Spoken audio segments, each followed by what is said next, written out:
I'm Troy Morris. I'm one of the co-founders and CEO for Kall Morris Inc. KMI is a space solutions company that is focusing on legacy assets in space, so old rocket bodies, things launched long ago, and looking to relocate, retrieve, and remove those objects so that they don't cause collision and disaster for all the great things humanity is doing in space. So we're doing that with the software and hardware we build in-house, as well as a number of contracts here in the States and partnerships worldwide.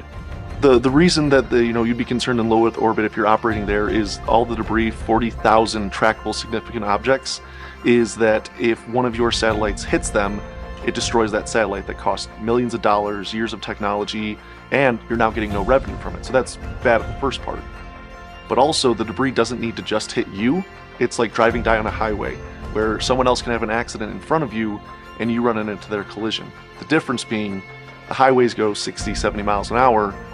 Out in orbit, it's 17,500 miles per hour. So even a small piece and fleck of a disastrous collision before you can ruin your entire business case if not properly prevented.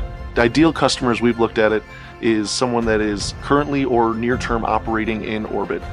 Primarily in LEO, that's where a lot of the dangerous debris objects are.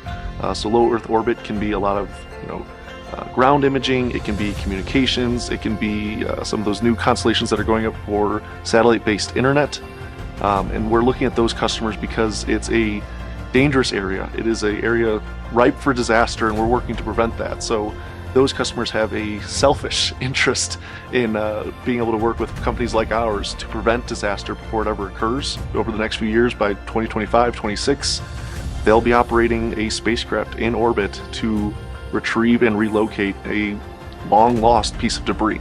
So it's something that we're still in some of those discussions for what exactly it'll be, but there's a few interested parties, government and commercial, interested to do that first American mission. So scaling for us is always a fun question, because on the farthest side you can look technically of what actual scale of an object can you get, and that's something that's applicable when you're dealing with a wide variety of sizes.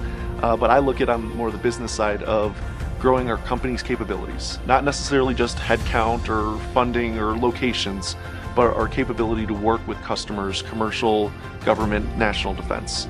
So that's the major factor for us, is being able to address and work with a much wider variety than we would have been able to in years prior. So some of that involves additional investors. That's a very necessary part of our plan going into this next year. But it's also growing that technical capability.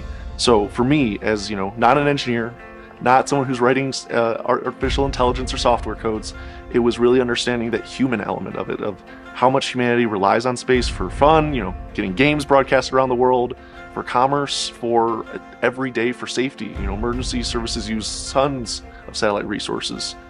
So for me, it was really coming to that opportunity of, we can make a difference in this world. We can make our dent on the universe. We may never leave, Earth orbit, but we can at least make our dent on the positive universe.